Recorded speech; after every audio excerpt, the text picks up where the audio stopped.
कहानी की शुरुआत होती है एक पहाड़ी पर बने विशाल हवेली से। यह हवेली रणवीर और उसके पिता बलदेव की है, जो एक बड़ा कारोबारी साम्राज्य चलाते हैं। हवेली के अंदर का माहौल ठंडा और रहस्यमय है।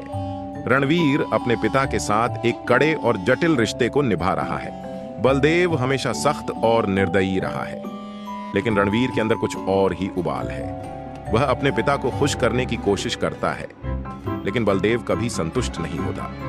एक रात हवेली में एक रहस्यमय घटना होती है। हवेली के कुत्ते अचानक जोर जोर से भौंकने लगते हैं। जंगल से किसी जानवर की आवाजें आती हैं, लेकिन यह कोई साधारण जानवर नहीं है। यह कोई ऐसा जीव है जो इंसानों से कहीं ज्यादा खतरनाक है। रणवीर को पता चलता है कि उसका परिवार सिर्फ कारोबारी नहीं, बल्कि रक्त संहार नामक गुप्त संगठन का हिस्सा है। यह संगठन पीढ़ियों से चलता आ रहा है और इसका मकसद उन लोगों को खत्म करना है जो पारिवारिक सम्मान के खिलाफ जाते हैं।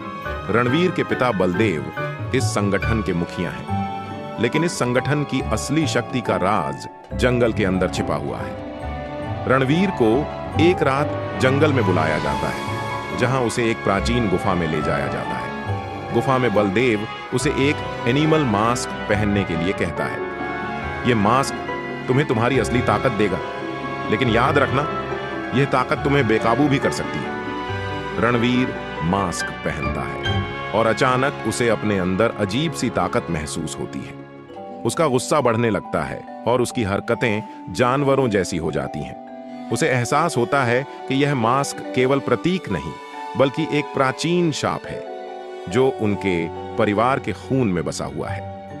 रणवीर को धीरे धीरे पता चलता है कि बलदेव ने अपनी शक्ति बनाए रखने के लिए अपने ही परिवार के सदस्यों को बलि चढ़ाई है।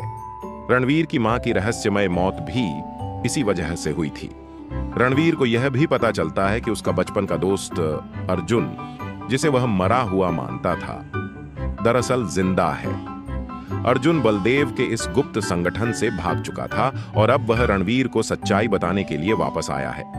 तुम्हारे पिता ने मेरे परिवार को खत्म कर दिया, अब तुम्हारी बारी है रणवीर। या तो तुम उनका साथ दो या उनका अंत करो। रणवीर को चुनना है, अपने पिता और परिवार की परंपरा को बचाना या सच्चाई और न्याय के लिए लड़ना। बलदेव को रणवीर की सच्चाई पता चलती है और वह उसे रोकने की कोशिश करता है, लेकिन रणवीर अब एक नए एनिमल के रूप में बदल चुका है। एक ऐसा एनिमल जो अपने अंदर के शाप को शक्ति में बदल सकता है। रणवीर और बलदेव के बीच एक भयानक लड़ाई होती है। यह लड़ाई जंगल के उस प्राचीन गुफा में होती है जहां मास्क और संगठन की शुरुआत हुई थी। रणवीर अपने पिता को हराने के बाद मास्क को नष्ट करने का फैसला करता है, लेकिन मास्क नष्ट करने के लिए उसे अपनी मानवता का बलिदान देना होगा। रणवीर मास्क को नष्ट कर देता है, लेकिन इसके साथ ही वह खुद भी जंगल में गायब हो जाता है। कहानी के अंत में कुछ वर्षों बाद एक बच्चा दिखाया जाता है जो रणवीर का बेटा है। वह गुफा के पास खेलते हुए मास्क का एक टुकड़ा ढूंढता है। एक गूंजती हुई आवाज सुनाई देती है, एनिमल कभी खत्म नहीं होता, वह हर पीढ़ी में नए रूप में लौटता है।